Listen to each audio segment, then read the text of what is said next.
after the short break that all of us have just had, it's time now to begin with our next session. May I request all our delegates to please take their seats and settle down. Ladies and gentlemen, we're back and we'll have the next session, which is a presentation on raising the commercial lending game using innovative technology. And to present the same, we have with us Mr. Hasib Ghaffar, who's the Associate Vice President, Group Financial Institutions and Institutional Banking, Emirates NBD. May I request all of you to please give him a round of applause as we welcome Mr. Ghaffar on stage.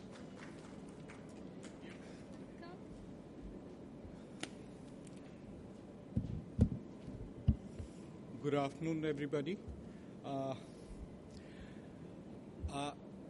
I'm the only banker from business side who is in an IT forum. I'm assuming all of you are IT. Most of you are IT. I work for a bank which is Emirates NBD, is the government bank of Dubai, and we do a lot of trade with India. My biggest portfolio is with India from a trade perspective. And we have been struggling with managing our limits and credit limits, specifically for FI, international corporates, NBFI. We were looking for a new system for the last 1.5 years. We looked at numerous systems and ultimately we narrowed down to one system. And the way we implemented the system, today I will take you through that journey and the benefit of how we went about implementing the system and what benefits that system has given us. Just to start with Emirates NBD, we are a bank operating out of Dubai. We have close to 150 branches in UAE. We have just got the license from Reserve Bank of India to open a wholesale branch in Mumbai. We already have a rep office. We have close to 700 FI counterparties globally for which we have a relationship and we manage trade services with them. Now, to manage those 700 relationship, what were the challenges we were facing? Because we did not have an adequate system. We were having issues with, with enormous data because 700 counterparties spread across 60 countries.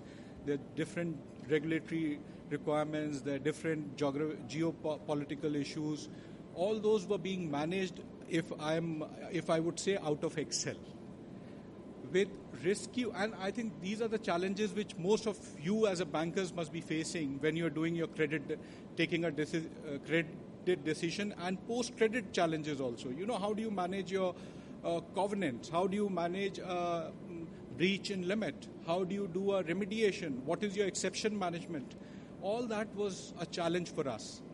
And that's when we went for a system called Rescue, which is a new generation end-to-end cross-asset commercial lending management solution for both FI, NBFI, and sovereign and supranationals.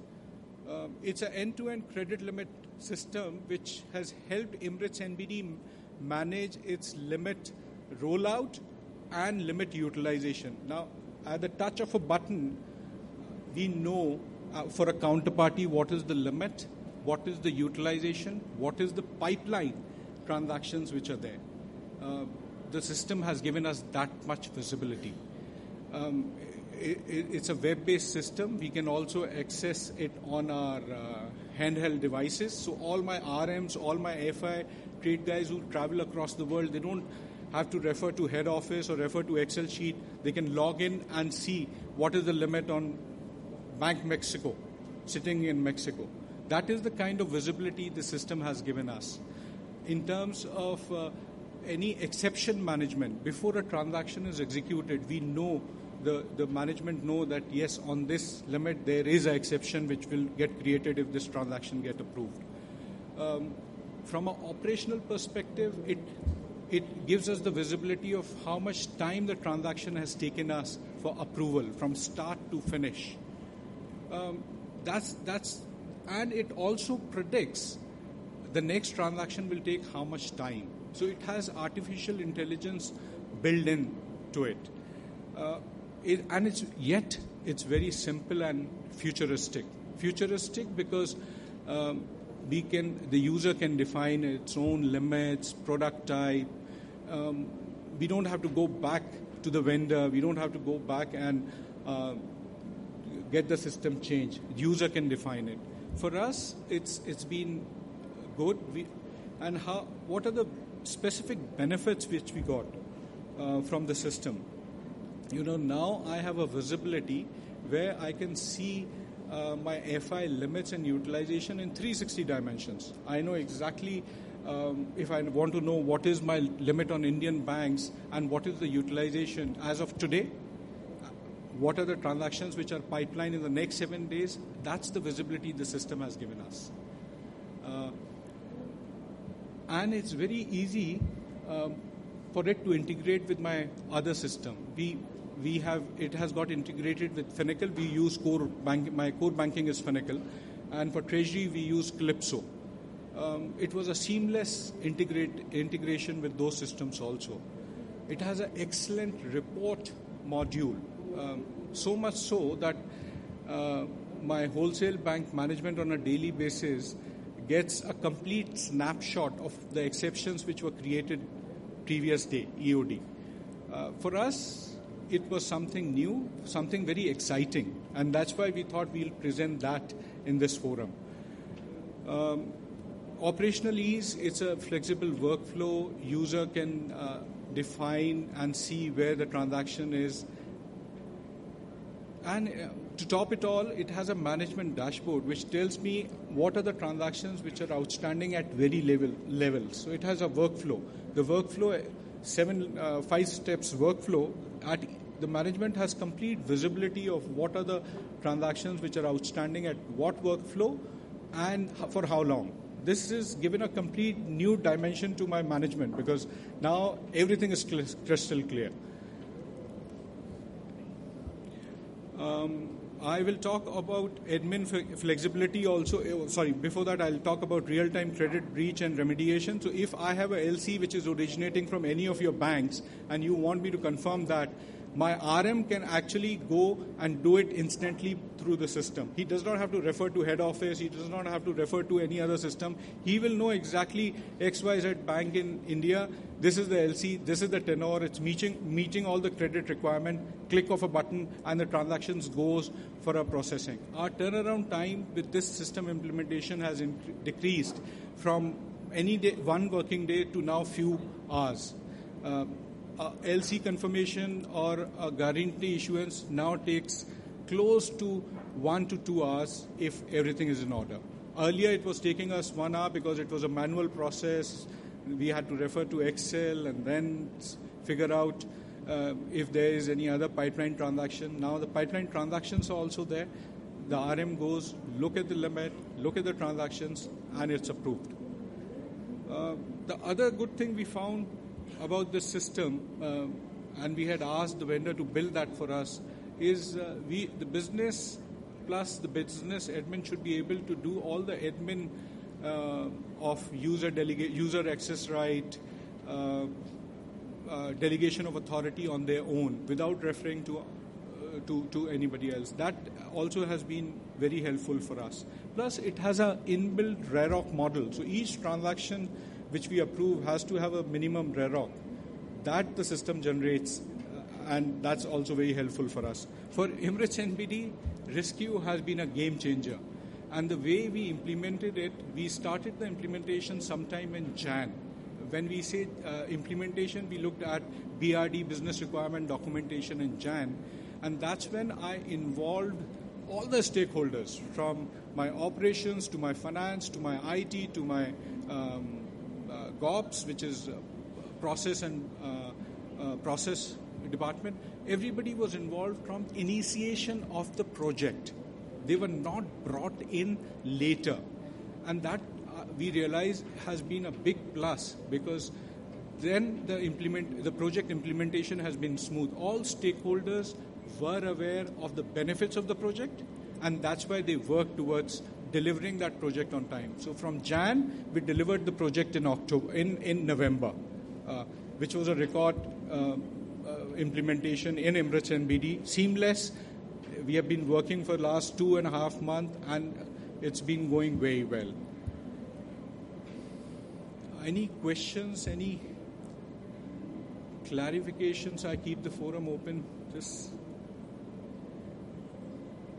Just to give you something on Emirates NBD, we have a balance sheet of 122 billion. We operate in UAE, Egypt, Saudi, London, and we have a wholesale branch coming up in Mumbai in August 2017, next door. We have 9,000 people, 17 nationalities. We are one of the biggest employer after Emirates Airline. And my FI footprints, financial institution footprints are available in all these countries. So we operate, these are the predominant countries we operate in. We have FI footprints in 60 countries with close to 700 counterparties. That's all from my side. Any questions, anything, please? I think I've kept it short. Thank you very much. Thanks.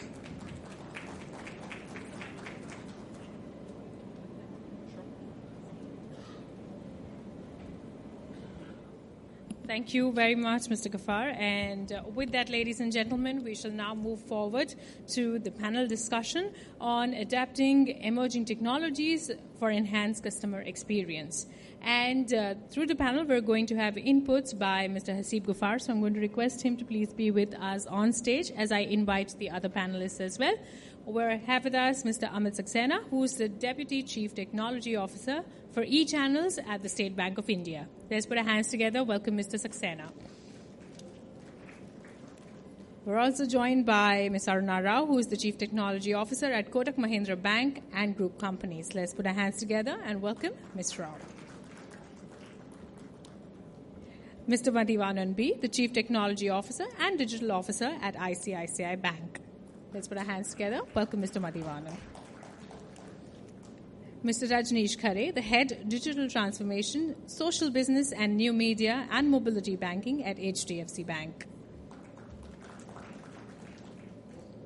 Mrs. Trishna Guha, the Executive Director, Dena Bank. Let's put our hands together and welcome her.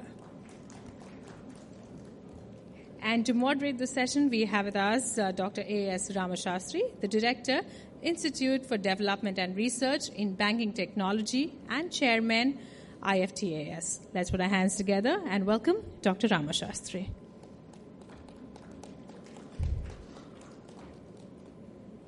Thank you very much, everybody, for joining us on the panel. We look forward to a power-packed discussion. And with that, I'm now going to hand over the proceedings of the session to our moderator, Dr. Ramashastri.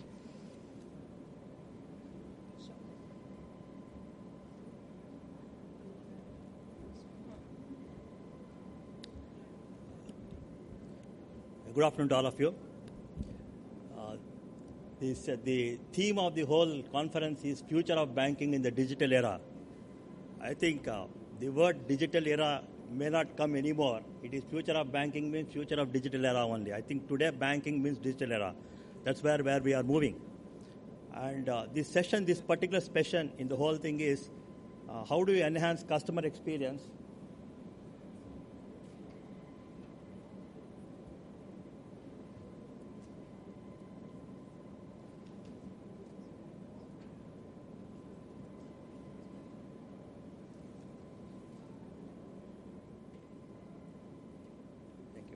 How do you enhance customer experience using the emerging technologies? I think it's a very difficult thing to discuss within 45 minutes, especially when you have a panel of experts who can talk about each one of the phases of this enhancing customer experience with emerging technologies for a long time. But that's a challenge. We all will take it. We try to make it as nutshell as possible. Based on their expertise and experience, we'll be able to generally share what we feel are necessary to be done. Just before we start the panel discussion, let me point out 2-3 small things. Many of the people who are talking during the last few months, including Dr. Duvur Subbarao, when he came to IDRBT, in his lecture also he was telling, a lot of challenge that is going to come from technology to the banking. So unless we adopt, it is very difficult for us to survive itself, forget about moving forward. So banks have taken this challenge for quite some time, and they continue to do it. But more important, what happened during the last 3-4 months, the total disruptive, whatever you want to call innovation, or creative disruption, or disruptive creation, so many words being used for that, the demonetization has completely changed the scenario. It's a time when banks have to do it faster than what they were doing earlier. The customer expectations were there even earlier that we should move to better channels, more to reach them, but now it becomes much more.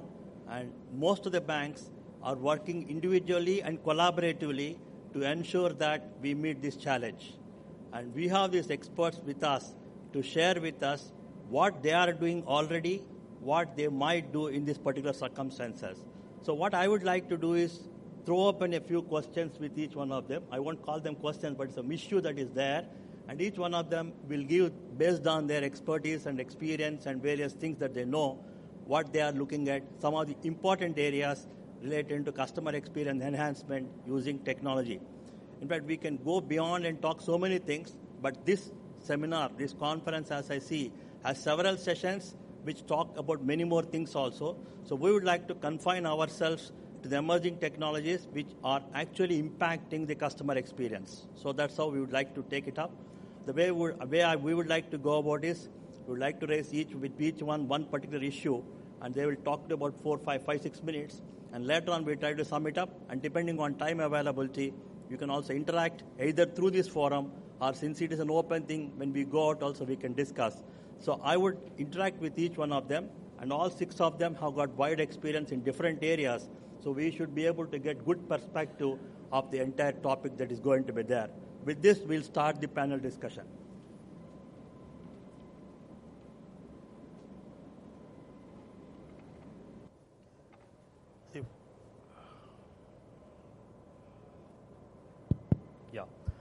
The first thing is that when we look at the emerging technologies and the customer experience, one understanding of what are the type of customers that are there, and what are the various channels they are looking for, and what are the various channels that are already put in place, and what more channels that can be thought of. I mean, this could be the first way to start the panel discussion. And we have the State Bank of India, the biggest bank in the country, the CTO of that. Mr. Amit, you please share with us what has been happening in State Bank of India and what you would like to do, especially with respect to various channels that can be reaching customers. Yeah, thank you very much. We at State Bank of India, we are trying to leverage multiple channels because what we understand, the future is not going to be about only mobile itself or through internet banking. We are trying to see that what kind of experience customer is envisaging from the bank itself. Customer has become very, very smart itself nowadays, wherein they look out for services from a bank in a manner as per their own convenience itself. They do not want to visit the branches itself. They do not want to be dependent onto a bank to provide them a services. They want bank to be coming with the new offerings which would suit his requirements itself. So what we are looking at in a future, that whatever channels we are having, that are going to be either merged or a new channel would be coming up in place. So it's not going to be any longer the old way of doing business in the banking world itself. So that's what we are referring to when we are saying that it's a disruption which is happening within our ecosystem itself.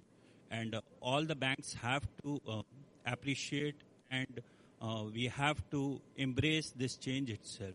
So at State Bank of India, we are working on to that, and we are seeing what kind of a newer offering which we can bring into a customer, which are never been seen earlier itself. So we are working on that, and the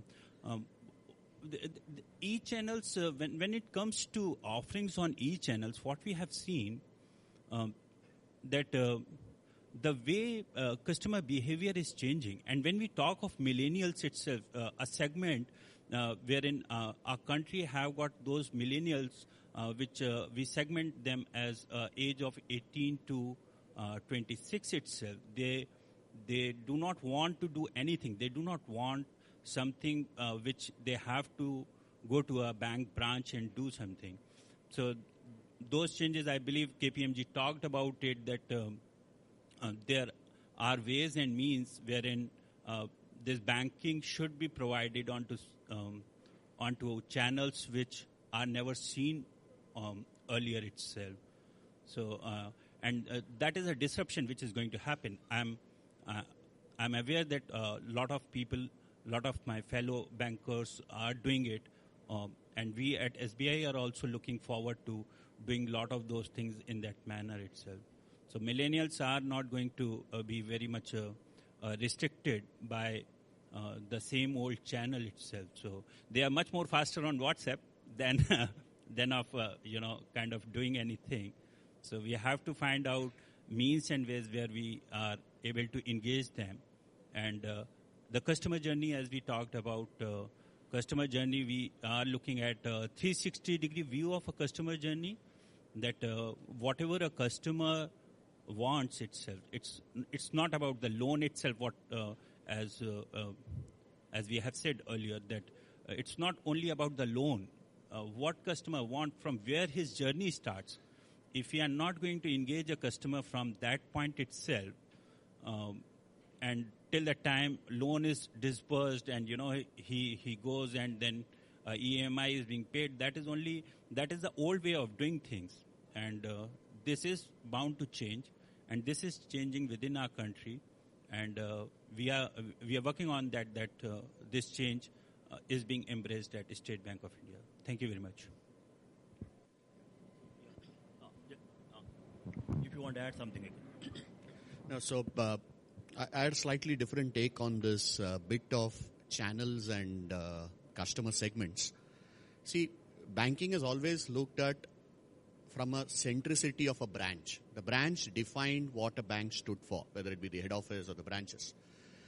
Most of our processes and IT systems are designed around our employees' ability to service a customer very uniquely. And that's how the branch became the primary channel. We evolved into the ATMs and the e-channels, which became what I would call as a self-help module. I think this segmentation is undergoing a change wherein we as technology people need to look at not the branch as a center of attention or channels as a center of attention, but what the consumer does in his daily life. So a simple, whether it be a payment transaction, lending, or a simple, investment perspective or buying an insurance, all this needs to be looked at in his social context group. What is it that he's doing? So our ability to be there, that customer journey which Amit just pointed out, doesn't start from a branch. Nobody wants to come to a branch right in the beginning. Yeah, they want a branch as an assurance so that if something does not work for him, he has a recourse to. And to that extent, what can technology do? What can the social worlds do? I think these are things which are emerging at a very fast pace. So we will never be able to limit that these are the only channels that are available. But things are emerging. Tomorrow, an Uber could be a channel. Tomorrow, WhatsApp could be a channel. I mean, that moment, that contextual moment in which whatever he is doing, whether he's doing an e-commerce, whether he's doing a physical transaction, or he's doing a simple Aadhaar-enabled payment services, I think those are the channels that are becoming much more relevant, and the ecosystem becomes our channel partners. That's my first gut thought. Thanks to both of you for bringing out that channels, how they should be fashioned around. But to look at these channels and to do what kind of deliveries that are possible, there are a lot of technologies that are taking place, whether you talk of the end user or the ones that are happening behind in the bank also. Ms. Aruna, what are the various technologies that are emerging which can enhance the customer experience? From your experience, you can share with us. Can you hear me?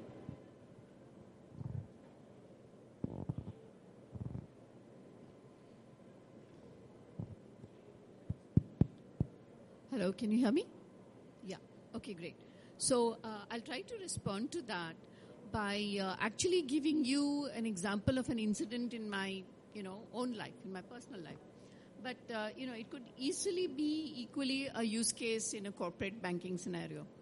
So the situation was, I was just sitting down for breakfast one day before I left for office, and my mobile device suddenly gave me an alert. And it said that I should leave now because there was a lot of traffic and I would be late unless I left immediately. And I was, of course, completely taken aback because I had not subscribed to this service. It was certainly not anything I was expecting, so I was taken aback.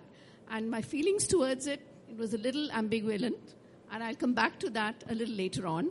But of course, having a technology background, I was curious. I had to figure out how that happened, right? So first of all, I had that physical mobile device with me every day when I'm going to office. So that ubiquitous piece of technology is probably the base technology which is going to shape our experience, and that just sort of came home to me. The second technology involved is something so commonplace that we've all started to take it completely for granted. My GPS services was on. It knew exactly where I was and at what time. Okay. The third was a mobile app.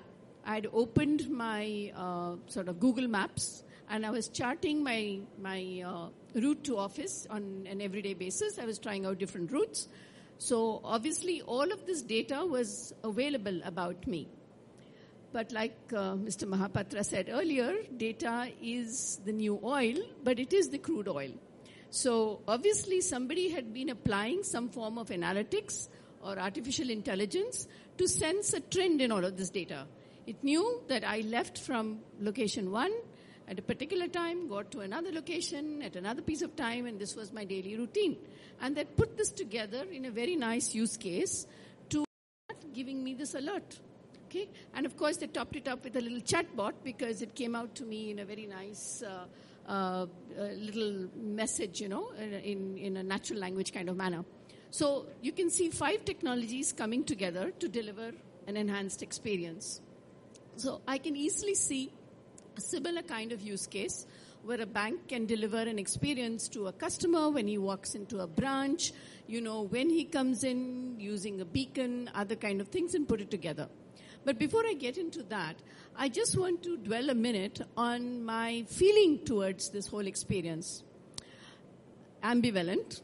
First, of course, it was an amazing one. And I really found it useful. It was like having a personal assistant following me around and just warning me I'm going to be late and there is traffic and it's unexpected, but I should leave. It was great. But at the same time, I have to say I was a little concerned. I had this concern that there was some intelligence somewhere out there in the cloud which knew where I was, at what time, where I left, where I arrived, and all kinds of concerns of security, privacy just sort of popped up into my mind. Again, maybe that's because I have a technology background, but I can see that all of these technologies coming together has to be wrapped around with the proper security or that experience is going to get degraded. So this is one particular example. And I think one more point I want to mention is, we've seen that acronyms, social, mobile, analytics, and cloud, the SMAC acronym, has been providing the basic foundations for all of these new technologies and building these use cases. But I think there are newer ones that have come out. And one which I specifically want to mention, which probably has not taken off entirely, but in my own opinion could actually really erupt on the scene quite soon. And I think that is the Internet of Things or the Internet of Everything. Because it simply means all the devices in our life are suddenly becoming smart. And what does it take to become smart? It needs a little chip to be able to have a little logic, and it needs to be able to connect to another device, either by Bluetooth or something. And once you do that, you have these devices in your home, your Fitbit, which is tracking how much you walk and sending messages to your email. You have your coffee maker, which is smart enough to turn itself on to brew you coffee at the correct time in the morning. And the estimates of the number of Internet of everything, these devices being available today is that there are more of these devices on this earth than there are people. And expectations is that by 2020, there could be anywhere between 30 and 75 billion of these devices around the world. Now, if I take what that means in a consumer setting, it means each person could have maybe 3 or 4 of these around in their lives. And a family of 4 is going to have 20, 25 of them in their home. Now, if these devices can start talking to each other, you can think of the permutations and combinations, right? 20 devices talking to each other, passing information. Again, amazing ability to be able to build an enhanced experience on it, and at the same time to safeguard, because you don't want all of this information getting into the wrong hands. You have your Fitbit information that's going on the cloud, and already you have insurance agents and agencies which are building their premium costs based on how fit you are, right? But at the same time, that information about your health in the wrong hands, I'm sure, can wreak havoc. So I think a lot of excitement and a lot of exciting times ahead with all of these emerging technologies. Thank you. While talking about the emerging technologies, you mentioned a few things like social media and analytics. I think these are something which are going to be more and more used, already used and get used most, to get a much better picture as to how it is exploited, how it can be exploited, especially the big data and analytics part of it. I request Mr. Rajneesh to share his thoughts in this regard. Good afternoon, everyone, and thanks for the chance to speak to you guys. It was just one disclaimer: whatever views are expressed are my individual views and do not really reflect the views of organization. Now, sir has spoken about what is big data, what is analytics, what big data analytics is, what it can do. I will not go there because this audience already knows what big data is, already knows what analytics can do. I will go where it is heading. I mean, remember, maybe 1,000 years back, we had a peace of mind. Today, we don't have a peace of mind. The human mind is meant to imagine things. It's not meant to do tasks. People want today to become individuals. They want to be known as an individual. They do not anymore want to be known as a society or as a country or a globe. They are actually wanting to be known as individuals. When it comes to individuals, that is where the challenge is coming. If I have to serve such an individual, I absolutely need to know who you are, what you do, what you want, what you like, and to the extent of being able to even predict what possibly you would want in maybe 5 years, 10 years down the line. And for that, I need information. And information is everywhere. If I want to know who is Mrs. Aruna Rao, I will simply type on Google. Somewhere she has left her name. Somewhere she has left her email ID. Somewhere she has left a picture. The information has become very, very critical because individuals matter. Societies, globes, nations do not matter at all as far as I am concerned. So to service such an individual, we need information, and the information has got to be very, very meaningful. It has to be 360 degree. Because I am not talking about what I do, what I am. I am talking about what I would be next day, the next week, the next fortnight, next year. And I want whosoever is servicing me to know me, I am better than I know myself. And that is where the technologies like big data analytics are coming into foray. Because the variables are so much, the information is so much, it has got to be collated, it has to be structured, and it has to be a technology which can be responding in real time. And that is where, we all heard about IPL, we have heard about PBL now. The new paradigm is emerging for an individual, which will be served by big data analytics. The technologies like that. Hyper customization. I want to be treated, I want my needs, my solutions to be customized to me. I want it to be highly personalized because I feel I am the king of this world now. And I want it to be localized because if you are going to ask me to come to maybe Trump Tower to be serviced, no, I am not the guy. I want you to service me next door. So hyper-personalization, hyper-customization and hyper-localization is coming because you have become a unique individual, and that is where big data and analytics is going to play a big role. Technology, for that matter, customer-facing technologies are dead. It should be replaced by another word now, experiential solutions. So what big data analytics will do, will let me know who you are, what you do, what you want, what you will be in future, and the technology in the back end will just be an enabler. Thank you for that. The customer personalization, what is that going on behind us, big data and analytics? Now, what is another thing that is happening is now people, as he says, is more on the social media. And that's one which is ever-pervading, and customers are already used to it for different things. Now, is it possible that the banks can exploit? They would have already started doing it. They may be doing for more things. And while doing it, is there anything that is happening to the customer which is for his good, bad, pros and cons of the social media exploitation by the banks? Mr. Madhivanan, can you please share your thoughts on that? Aruna spoke about the SMAC concept. I think the social milieu is what we are exploring. So there are two ways I look at it. One is social media in terms of what is popularly called the Facebooks and the WhatsApp of the world. In our mind, these are the new addas of today. What typically used to happen in common forums is happening in the digital world. It's dramatically changing the profile of the person. Somebody who was very shy in our class or in our office, when he gets onto these kind of a medium, becomes very different.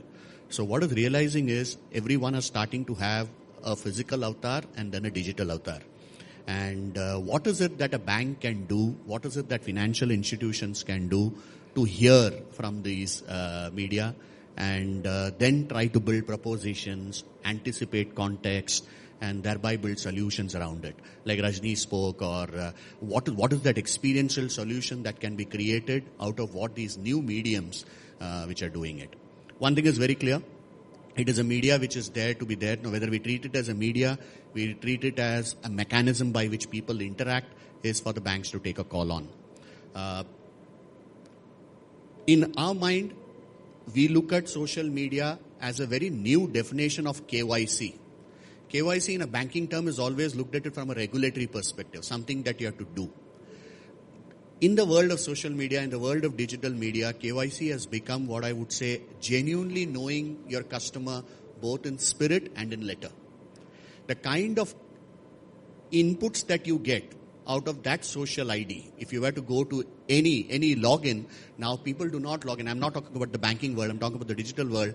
People are asked to log in either by using your Gmail ID or your Facebook ID or maybe your LinkedIn ID. Three very different worlds. One for communication, the other for interaction, and the third one from a very purely professional services. Just by doing this login, you are giving away.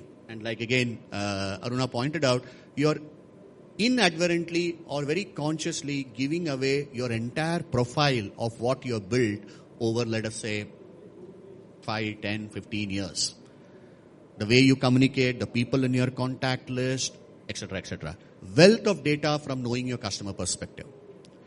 Banking got revolutionized when bureaus came into being, when all of us started sharing our customer data with each other, at least from a financial perspective, which enabled us to build new business models, better risk management, etc. So technology and information played a very big role. Today, that's been offered to you in a huge way. Abilities of the banks to analyze it in very legal terms without compromising security or privacy, taking into consideration their permission, and building profiles around them, knowing what is the right product to be sold to them, what is the right, the risk that you would like to take for them, are avenues which are opening up. Classic backroom risk management and customer management techniques. Second, in the good old days, there would be a TV ad and a paper ad. They are still very relevant. I'm not taking it away. But if I had to talk about the customer, every customer becoming an individual, n equal to 1, can you imagine a better medium than either a WhatsApp or a Facebook or a Gmail, wherein I can actually build a proposition very uniquely to one person and send it out to him without upsetting other, deciding what is the right time to do it. So, both from a communication perspective, propensity perspective, and my ability to take risk on that guy, then that becomes a big story. It's not all goodies. There is a lot of negativities associated with it. As maybe the millennials are extremely savvy with them, this is the cons from my perspective. But there is a big chunk of people who are the much more, who are in financial services, who are not yet well versed with this kind of a medium. And therefore, risks like phishing, account takeover, which we as a country has never imagined. We are only worried about people handing over a debit card pin to somebody else, is now coming into being, which brings in security in a very big way. What exactly is the security? How do we handle it? How do we make them aware? The responsibility starts moving onto the bank. That's one of the flip sides of the social world. But let me tell you one illustration. These could all be in the realm of imagination. But one illustration which I happened to see when I was visiting China, and we met Tencent. Tencent is one of those big conglomerates, and they have taken equity in a company called Hike in India. Tencent built a banking business which is predominantly driven by payments in 18 months. And they have 60 million customers for whom, based on transaction information, they are able to give line.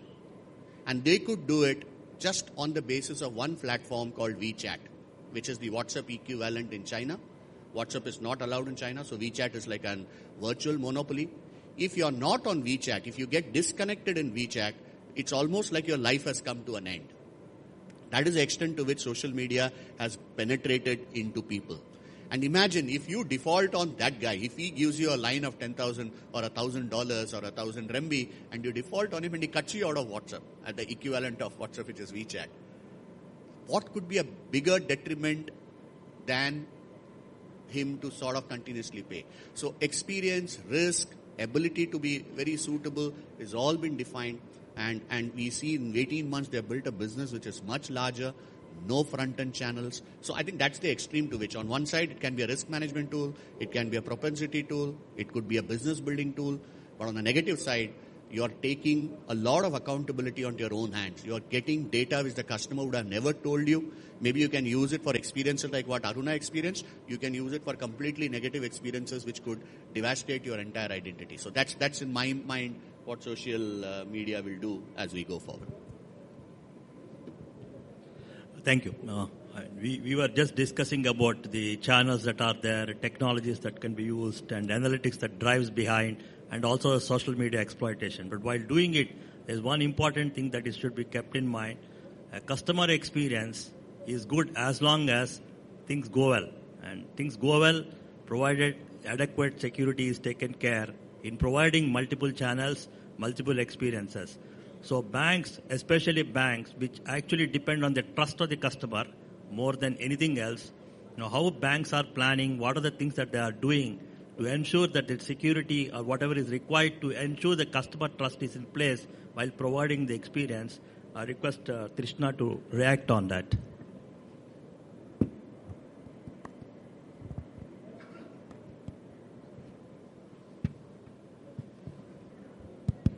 Yeah, good afternoon. Thank you for this question. Security is very, very important. There is always a fear lurking whenever we do any transaction, as all the speakers have just mentioned, that we leave a footprint, whether we are using social media, whether we are using any other platform, payment gateways. So this fear is always lurking in our mind, whether the transaction will be successful, number one, whether anybody will be able to hack the details and do some fraudulent transactions on our accounts. So I think this is the prime thing which is there. Security, as you know, is one of the security risk is emerging as one of the top 5 risks in the world. As institutions are moving on the digital bandwagon, we are connecting to various social medias, various payment gateways, innovative solutions. Security is becoming very, very important because even the fraudsters, the hackers, they are getting smarter by the day. They are not only using social engineering, malware, which is ransomware, they are also using other tactics where the users are forced to compromise their security. So I think this is we should take this as very seriously, and I think all banks are totally aware about this, and they are taking adequate steps to ensure that the customer experience is not only good, but it is safe and secure. So what do we do?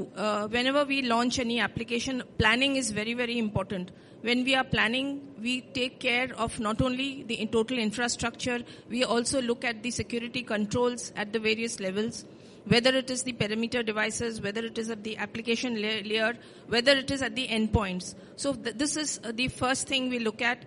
We do adequate testing of the application.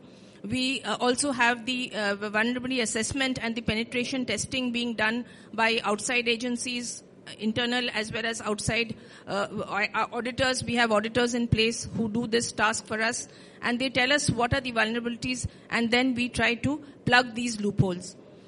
Third is, during the implementation stages, also we face a lot of issues. We face, there are bugs coming up, both in the application, both on the security front. We face these problems. We try to plug that. Reconciliation, when we are doing a lot of transactions, I think reconciliation is very, very important. And without proper reconciliation, wrong transactions can happen, customers can suffer a loss. So this is very, very important. We take it very seriously. In fact, the UPI application which has been launched, in fact, we got advisory from NPCI, from the government, saying that reconciliation has to be done on T+1 or at the most on T+2 basis, so that we know exactly what is the fate of the transaction. And of course, continuous monitoring is very, very important.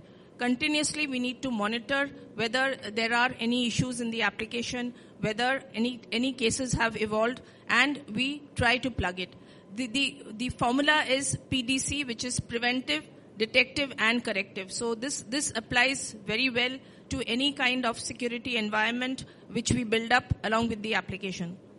Of course, fraudsters are very, very smart. They look for the vulnerabilities. Three key elements which they mostly target is that if there are not enough security controls on the devices. Second is the propensity of the users to share or store their passwords. And third, of course, their willingness to share the information. Like we get a mail, phishing mail, we try to respond to the mail. We get an alert on our device and we try to respond to it. We get a lot of mails telling us to share our passwords, pins, we do it. So first thing which is very, very important is user awareness. I think that I would place at number one.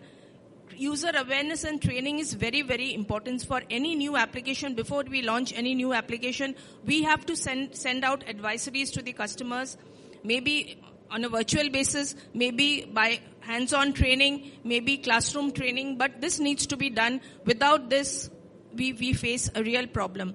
Second is, as I mentioned, we have to do proper, on a continuous basis, VAPT is to be done. This is already mandated by our regulators, so I think we continue to do it. Security controls like two-factor authentication or device authentication is already in place in case of UPI. In case you change your mobile, the application will stop working. In case you change your SIM, the application will not work. So security controls are there in the application. Those have to be put in place. And unless you are confirming those security things, you will not get the go-ahead to launch the applications. So this is very, very important. Security on the endpoint devices, as we saw, a lot of cases have happened in the recent past relating to SWIFT, where it was observed that the endpoint devices were compromised. That is another thing which is very, very important. I think we need to keep on giving advisories to our customers, sending them emails, SMS, asking them not to respond, which I think most banks are doing. We have put up advisories on our internet. Before they start any application, we give them a whole lot of advisories which they are supposed to read and confirm. So by doing all this, I think the prime thing is the user. I myself have to be very, very cautious whenever I am using any application, and I have to be very alert. So alertness is something which is expected. Many a times customers come back and say that we had received an SMS about some transaction which we had not done, but they were late in responding. Had they told us in time, probably the consecutive transactions which happened on using the same, maybe the card, maybe it could be a RuPay card, it could be internet, anywhere, so we could have stopped it. But, so this alertness is also required from the level of customers. Of course, alertness of the bank's security team, the IT team is very, very important. But it is no longer just an IT, security is no longer the responsibility of only the IT team. I think each and every participant in the bank have to be aware about the security. Only then the security can be taken forward. We can have a very secure environment where customers will be happy to use, it will be easy to use. Because once a customer faces a problem, we know it is a big loss to the bank because we lose the trust. We lose the trust of the customer, which is very, very important in order to bring in more and more customers into new channels. So I think by being cautious, by creating an awareness amongst the customers, amongst the users, I think we can ensure, of course, with all the technical tools available, with a proper SOC, we have a security operations center where all the log monitoring is being done. A lot of analytics are in place to ensure that behavior, as somebody mentioned, behavior of the customer is also analyzed, so to see whether he normally does this kind of a transaction. If he doesn't do it, an alert is sent to the customer asking him. Whenever a customer logs into the internet banking, we send an SMS alert asking him whether he has done the transaction. Whether if he has not logged in, immediately he should contact the help desk so that we can stop any further intrusion into his accounts. So I think overall, all of us sitting here are aware what we should do. Only thing is we have to put the right tools in place. We have to create the right kind of awareness so that the banking is a safe and secure environment. Thank you. Thank you. Security being the prime concern, which has to be taken care at the time of implementation. And we have tried to put several pieces, like what are the technologies that are there, what are the requirements of the customers, how to ensure that it comes, how to secure. But to do all these things, we need to have a lot of enterprise level planning, strategizing, and all those things. So I think what kind of enterprise level, looking at the all the things and put the pieces together, what kind of planning exercise is required, what kind of strategies are being put. Now, I think for that we request Mr. Hasib, who confessed, I do not know how much the confession is right, that he is the only non-IT person here. So I think he can talk about the enterprise level planning and strategizing. Thank you, Doctor. I'll share with you some of my personal experiences. I've just implemented a system. The first quote which we got from various vendors, the first quote was 25 million dirhams. That's equivalent to $7 million. We went with a couple of vendors and we ultimately narrowed down a new vendor who was able to cater to all our requirements. Now, the management did not have trust. It's a new vendor, new product. But then when we had a demo, when we started interacting with the vendor pre-finalization, what I did was to get all the stakeholders who were getting impacted with that product on the table. So whether it was treasury, whether it was finance, HR, everybody was on the round table. They knew what was coming their way. And it was just not the management. See, when a project is implemented, it normally comes from the top. It's a top to bottom approach. In all my project implementations, I have made sure that change is acceptable, identified, and communicated to the lowest level. A clerk in a processing workshop should know what change is coming in the next 6 months. That's important. So I have McKinsey's and I have KPMG's doing my enterprise planning and strategies. But if I don't involve the ultimate stakeholders, I will have lot of roadblocks. And to eliminate those roadblocks, for any change, you first need to identify who are the supporter of those change. Those supporters, be it any level, those supporters needs to be encouraged, have to be brought forward, and they should be the flag carrier for that new change.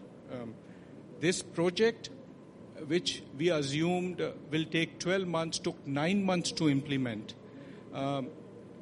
And the cost, it was within the cost budget which was approved. Because the project planning was such that it came from bottom to top. My trade processing shops told me that this is what they want. My treasury operations told me this is what they want. My FI team told me this is what their requirement is and this is what they want in their workflow. All that was consolidated, and then it was designed, and then it was UAT, and then we implemented it. So for any project, that's key. There are other projects also. In my previous life with the MNC bank, we implemented PSGL, PeopleSoft General Ledger. When we implemented, after the implementation in Chennai, we realized the reports which were coming were close to 1,000 pages. There were so many exceptions. Nobody had dreamt that these were the level of exceptions which the General Ledger will throw. And we had to deploy extra funds, extra resources, and extra efforts to just eliminate, first identify those exceptions and then resolve those exceptions.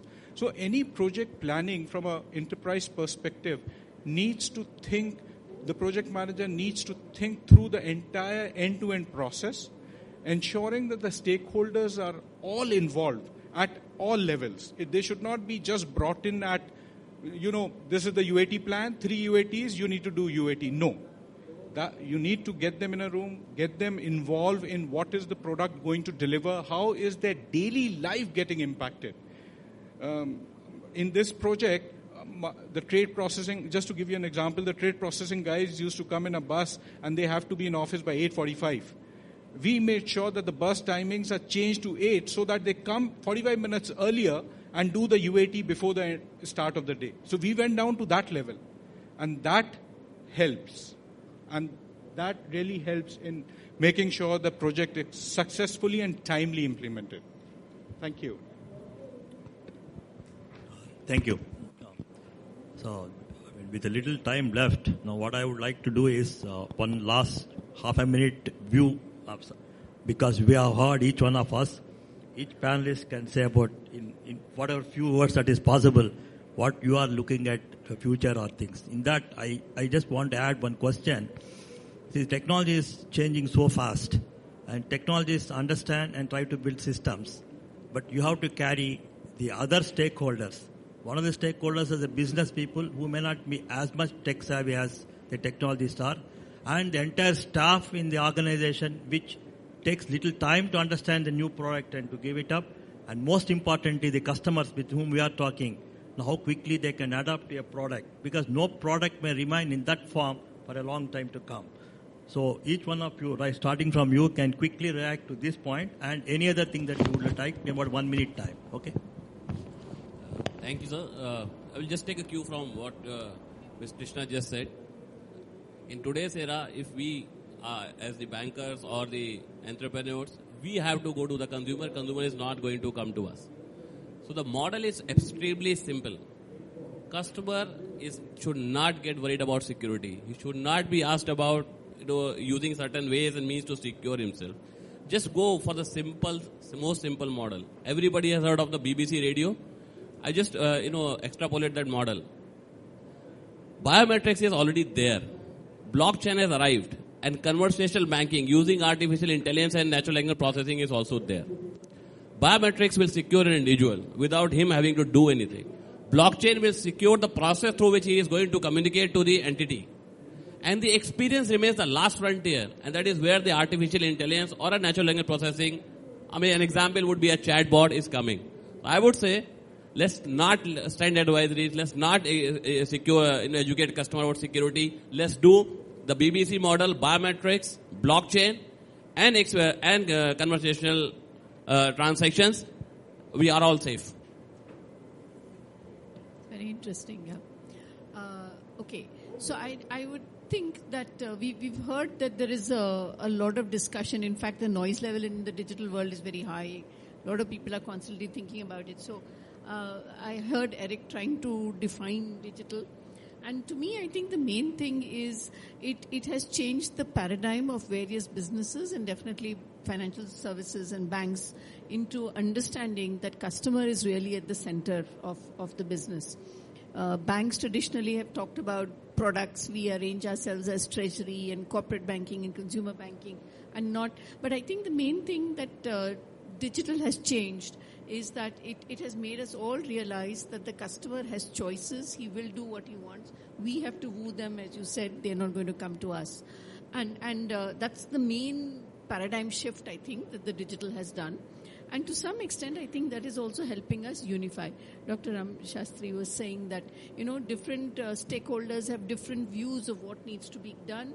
And it's sometimes hard to kind of get a decision and a common agreement. And I think the point question has to be in each initiative, what is best for the customer? And I think if we keep that as our North Star, I think then our digital initiatives are really going to succeed.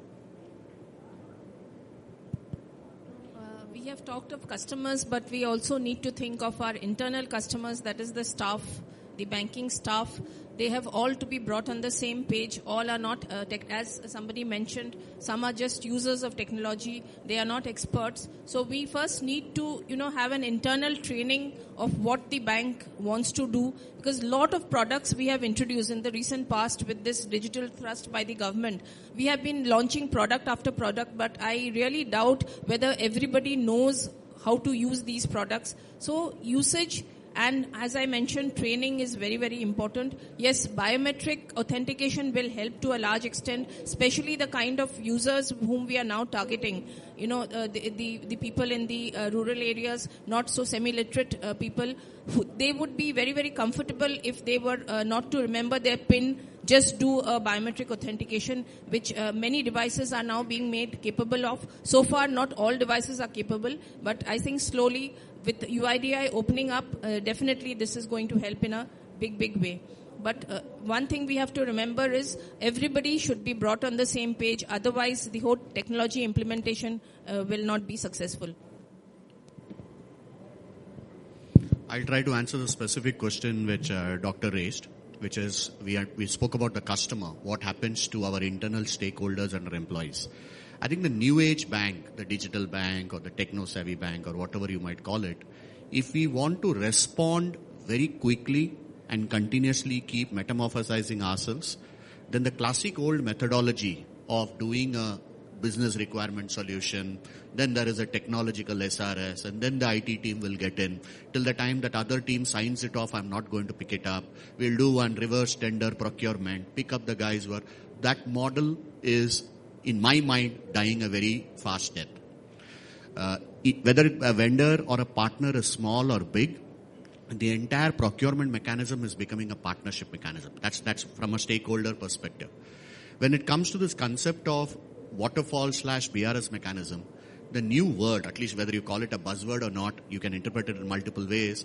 This agile way of doing it is actually bringing your business stakeholders, whether he is that front-end person in the branch, if it is a UX project, whether it is your operations person when it is a back-office project, or it's your marketing guy when you're developing a new, a customer proposition from a product. He needs to be a part of the IT team. There is nothing called as an IT and a business.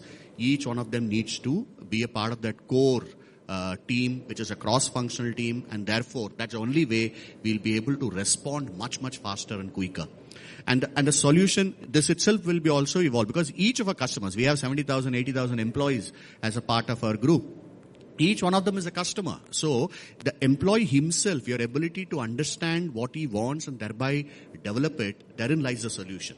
So this concept of knowing what the output is, what is the problem that we are solving, and therefore the methodology by which we will do needs to be done. So I'll go with the 3 C's.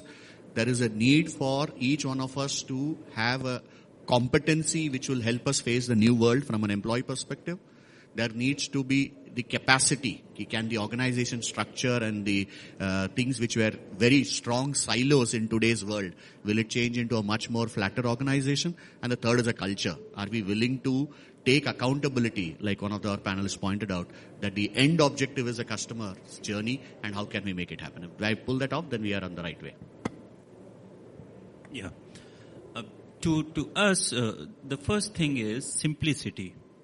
When it comes to a customer experience, we are working upon that what my customer can do on when he comes on my banking channel is simplicity. That gives me a 360-degree view of a customer is the second thing what we are looking at. At the same time, I would share one small thing. I don't know whether people are aware of it or not. When it comes to this digital world, I don't carry cash in my pocket now, and that have moved away. No payments are accepted in GITC. It has to be done in a digital manner, and in our SBI colony, it's fully digital, no cash payment. Whether it's a dhobi wala, whether it's a chai wala, or whomsoever vendors are servicing us, we have moved it to digital. So the third thing, what we are looking at, education itself, how to educate people around us, how to help them to overcome, the initial challenges, what we are trying to do. Because for them, if you remember 10 years earlier when a mobile was introduced in India 20 years earlier, people say people want to play with it who have got money. Currently, everybody carries at least 2 mobile phone in their pocket itself, right? So what we are trying to do as in IT, we are trying to remove those hurdles wherein people worry that it's going to be very complex. So we are saying it's a simplicity what we are looking at. I would say that, integration of digitalization into customers' each aspect of his life or her life. For example, Aruna talked of Fitbit. There are banks who have integrated the Fitbit rewards into the rate of interest. So as Emirates NBD, if you walk a certain steps in a day, your interest rate goes up marginally. So those are the integration we require in each of our customers' life. The other thing, and that's a question to all of us, is I belong to Agra, city of Taj, and you must have eaten petha. Petha is the manufacturer there are completely, they don't want to do banking. Everything is on cash. Now, in the last 1 year, they have all opened their accounts. But they do not know how to open those accounts. And the banks, I feel, they have not educated those customers. Those are high net worth individuals. They are depositing 15 crores, 20 crores in a week. They don't know how to operate. Education is a must. I think with new IT digitalization, the onus is on banks to educate the customer how to operate it. Otherwise, we will have a lot of costs in terms of operational losses. Thank you. Thank you, each one of you. I see time's up. We were given 45 minutes, and 45 minutes is what was given to us, and we have to complete the task. And I think banks, all of us have got a similar target now. We cannot take too long to build systems, to meet the customer experiences, and to meet the national expectations also. We all have to work faster to ensure that the customers get what they are expected to get, what they are expecting to get, and especially in a very secure and safe manner. Just to tell a few points that we are trying to do at IDRBT as an institution, coordinating with all of us. We have got forums where we discuss, like CIO forum, CISO's forum, and Chief Analytics forum. And one thing I just want you to go back and see is that we recently brought out, which was released on Jan 5th, a white paper on the blockchain technology and its application to banking and finance, where there is a proof of concept done for trade finance and how it can be used, and with participation of the banks. So there's some kind of roadmap along with RBI and others we have tried to give, and which is being debated quite a bit in many circles. So that is one thing which could happen, like total change of the way we are doing. It could or it could not also. So sometimes the most difficult thing many of us will have, what is hype, what is reality, which one we should take, whether we should be the early people to jump into it, we should take it later. I mean, this is the biggest challenge all of us will have when a new technology comes. So we should quickly understand, quickly try to adapt, useful to the customer, and try to do it. I thank each one of the panelists for bringing out a different perspective from their own expertise and experience, and made the whole event very successful. And thank you very much.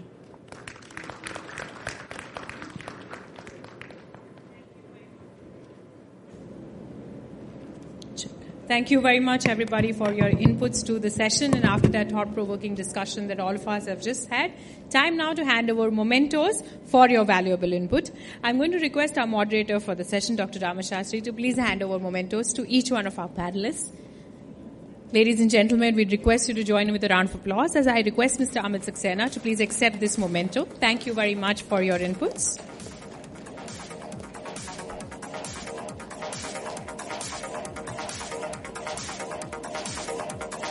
Mrs. Aruna Rao, we request you to please accept this memento.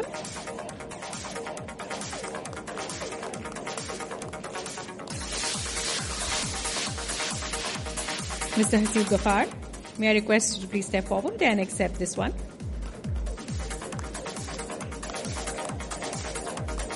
Mr. Madhivanan B, may I request you to please accept this memento.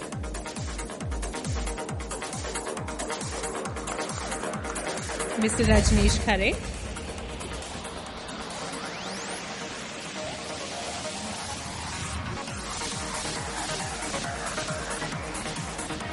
and Mrs. Krishna Gohar.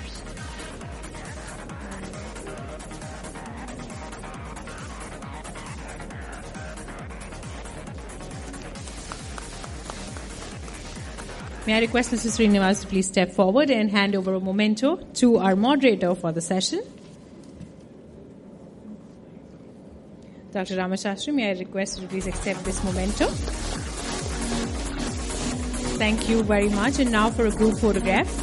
And while our panelists take a group photograph, we're quickly going to tell you that the lunch break has also been cut short. In the interest of time, we'd request all of you to assemble back as soon as possible, maybe 30 minutes.